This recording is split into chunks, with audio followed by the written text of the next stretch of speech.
हमारे दिमाग में ये सवाल जरूर आता है कि क्या सच में शंबाला के लोग नहीं मरते हैं? शंबाला को कौन कौन देख सकता है? क्या इंसान मौत पर कंट्रोल कर सकता है? और क्या भगवान राम यहाँ तक पहुँच पाए थे? आज के इस वीडियो में हम इन्हीं प्रश्नों पर बात करेंगे। यह तो हम सभी जानते हैं कि जिसने जन्म लिया है उसकी मौत निश्चित है। यहाँ कोई अमर नहीं है। लेकिन क्या आप जानते हैं कि भारत में एक ऐसा जगह है जहाँ कोई मरता ही नहीं है? कहा जाता है कि यहाँ रहने वाले हर व्यक्ति का भाग्य पहले से ही तय होता है और यहाँ रहने वाला हर कोई व्यक्ति अमर है। जी हाँ दोस्तों, हम बात कर रहे हैं ज्ञानगंज मठ की। यह जगह रहस्यों से भरी है। हिमालय की वादियों में एक ऐसा ही रहस्य यहाँ छिपा हुआ है जिसका आज तक कोई पता नहीं लगा पाया।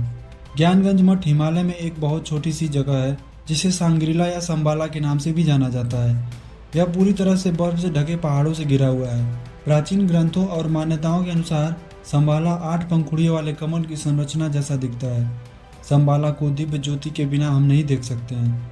शंबाला की विशेषता है कि यहाँ केवल सिद्ध महात्माओं को ही स्थान मिलता है और यह केवल स्वर्ण युग के दौरान पृथ्वी पर आत्माओं के लिए सुलभ है। कलयुग के दौरान यह पूरी तरह से बंद हो जाता है। ऐसा इसलिए है क्योंकि यह अपनी शुद्धता को बनाए रखना चाहता है। शंबाला में योगियों के अमर रहने की बात पर साइंस का कहना है कि एक निश्चित आयु के बाद जीव की मौत हो जाती है।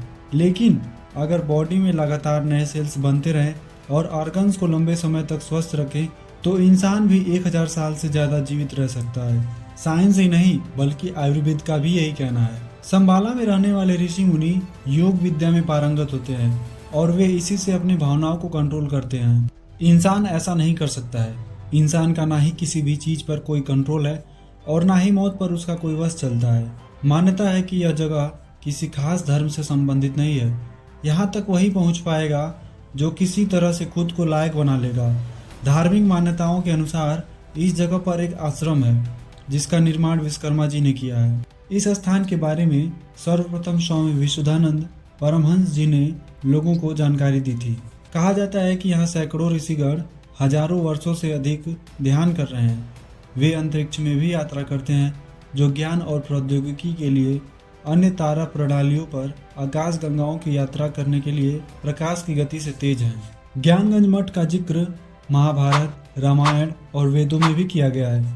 महर्षि विश्वामित्र श्री राम और लक्ष्मण को वेदों, ग्रंथों और शास्त्रों की शिक्षा के लिए हिमालय की इसी जगह ले गए थे।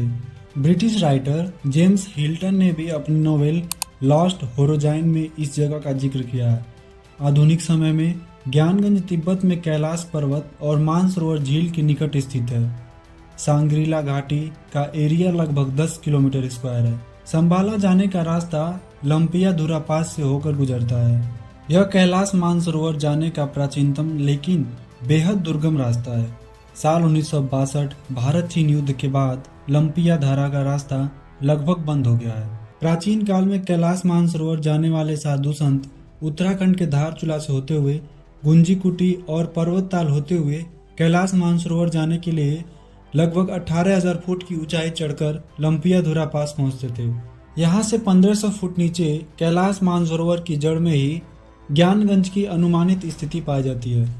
आपको जान के हैरानी होगी कि आजकल के मैपिंग सिस्टम का मदद लेकर भी इसे ढूंढा नहीं जा सकता है। यहाँ तक कि सैटेलाइट से भी इसे नहीं देखा जा सकता है। लोगों का मानना है कि इस घाटी का संबंध सीधे दूसरे लोग से है। कहते तो ये भी है कि चीन की सेना ने कई बार इस जगह को तलाशने की कोशिश की लेकिन वह नाकाम रहा। तो दोस्तों, हमारी वीडियो आपको कैसी लगी कमेंट बॉक्स में जरूर बताइएगा और ऐसे वीडियोस के लिए हमारे चैनल को सब्सक्राइब कर लीजिएगा। धन्यवाद।